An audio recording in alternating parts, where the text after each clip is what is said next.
my traditional owner. I am here today representing my Gold Coast Kumbermeri bloodline through my granny's bloodline, which is an ongoing, unbroken connection to the Gold Coast. I would like to begin by paying my respects to the Kumbermeri people, the traditional custodians of the land, where we are meeting upon today. We pay respects to Kumbermeri people and country. We acknowledge,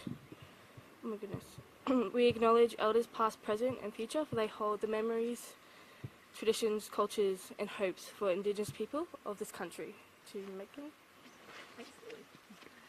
Thank you, Lily, and thank you to all of you here today. I too would like to respectfully acknowledge the traditional custodians of the land on which we gather, the Kumbermeri people, and pay respects to elders past, present and emerging. Today we're at a beautiful area on the Gold Coast. This is the green behind the gold. We know that the natural bridge attracts around 250,000 visitors every year, and we want to make sure this area is even better going forward. We're investing $1.7 million in this area to try and upgrade facilities here. As you can see, it's under construction and will be completed shortly.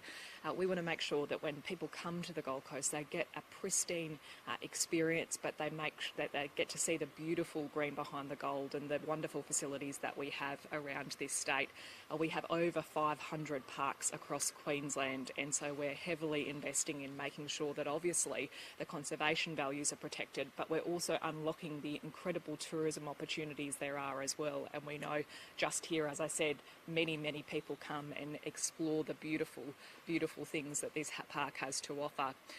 But today is also World Ranger Day, and I want to particularly acknowledge the almost 800 Queensland Parks and Wildlife Service rangers we have across this state.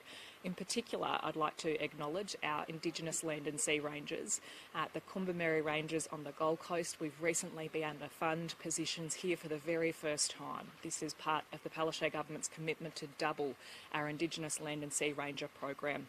Traditional owners have been the original custodians of this state and this country for thousands and thousands of years. Their connection to country is incredibly important, and it's important that we as Queenslanders get to learn about the rich history and cultural significance that we have here, and we get to share in their knowledge. So I just want to acknowledge the Kumbermeri Rangers, the work that they're doing. I've recently went out with them in Narang National Park, where we were able to do some spotlighting and see beautiful greater gliders. They do incredible work, and really I think it's wonderful to see from the federal government as well their commitment to doubling the program as well. We know, as I said, how important this investment is, and important to areas like the Gold Coast, that we understand the rich history from traditional owners themselves. So I might hand over to any questions. Yeah, great.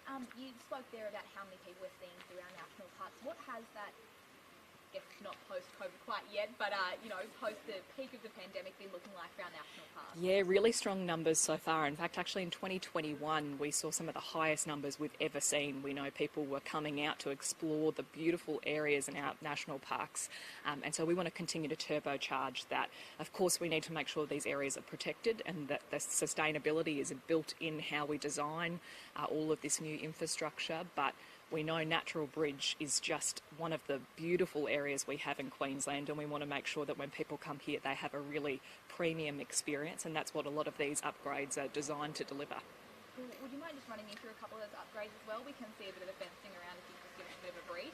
Yeah. Well, I might even hand over. Did you want to talk through some of the upgrades here? I can try. Yeah. I'm not as across them as That's exactly, right. If you just give me a brief idea, that's perfect. Yeah. Beauty.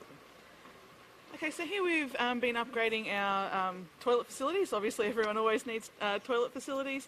Also creating a sense of entry so that people understand where they've arrived at and what they're going to experience, and how they can also protect the national park itself, because here we've obviously got sensitive glowworm populations that we don't want to be impacted by visitors coming here to enjoy them as well.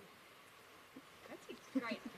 Minister, you able to just give me a brief COVID update as well, just Yes. kind of where we're at the moment? I'll get you the numbers. Sorry, 2 seconds. It's all right. So in terms of case information today, we have 4,655 new COVID-19 cases, including over 2,962 positive rat tests. We sorry, I'm just getting you the other ones. We've got 62 new influenza cases, and active influenza cases are at 681. In terms of hospital care, we've currently got 668 COVID-19 patients in public hospitals, including 26 in ICU. There are 94 COVID-19 patients in private hospitals, including 2 in ICU. 29 influenza patients in hospital, including 4 in ICU. So our message again is, if you haven't been vaccinated, please go and do that as soon as possible. We're seeing a lot of pressure on our hospitals at the moment, and there's been a lot of talk about fly-in doctors today. Is spending millions on fly-in doctors a band-aid solution? Well, look, we've made a clear commitment that we want to increase the amount of doctors, nurses and frontline health staff we have in our Queensland hospitals. Of course, what's been mentioned in the paper today, though, is that this is a responsibility of all levels of government. We know there was chronic underspending in primary health care, particularly under the previous Morrison government, and so that's had an impact on our hospitals. And so we're looking forward to continuing to work with the new federal Labor government. This was one of the top priorities at National Cabinet around health funding. So we all know that we need to work on this together. We've got very clear commitments, and we'll make sure that we continue to deliver the sort of health care that Queenslanders need. And looking forward, are you able to share any kind of long-term plans to train doctors here so we don't have to be flying them in? Yeah, well, in terms of obviously training, a lot of that is still the responsibility of the Commonwealth, but I know our health minister, as is the case for all ministers, we're all looking at solutions around how we can make sure that particularly Queenslanders can take up the job opportunities that we have in this state. That's why we've got record investment in things like TAFE, while we're providing skilling Queenslanders for work, a whole range of options, but some of this does fall under the remit of the Commonwealth when it comes to university qualifications.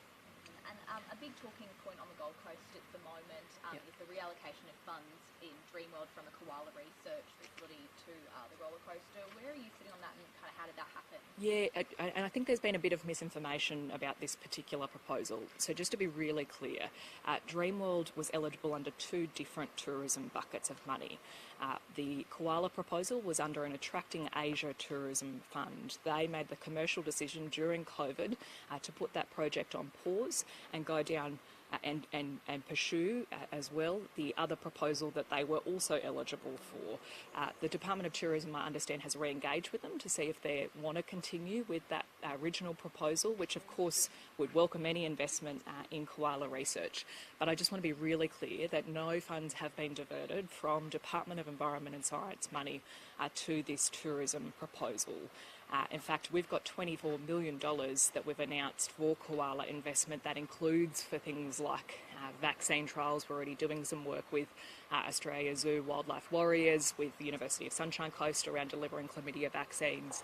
So we're already doing a lot in this space. What I find hypocritical from the LNP, though, is for them to make cheap political points when, in fact, they described koala protections as mindless green tape. They also voted against vegetation management laws, which were aimed at trying to stop broad-scale tree clearing. So we'll stand up any day of the week on our record when it comes to prioritising the protection of koalas. We've brought in the strongest koala protections in Queensland's history, restricting and prohibiting development in large swathes of area in southeast Queensland. We've also announced the biggest injection in funding in Queensland's protected area estate, over $260 million to buy more areas to turn to national park. That's going to protect really important ecosystems, including for our koalas. And we also have our land restoration fund, which I just recently announced the next round. There'll be tree planting involved in that carbon farming work that will provide critical habitat for koalas. So we're doing a whole range of work, and we should be really proud of the work that Queensland's leading, both in research but also restoration activities. But on transparency, do you think people should have found out earlier that these funds would change rather than the way that they did?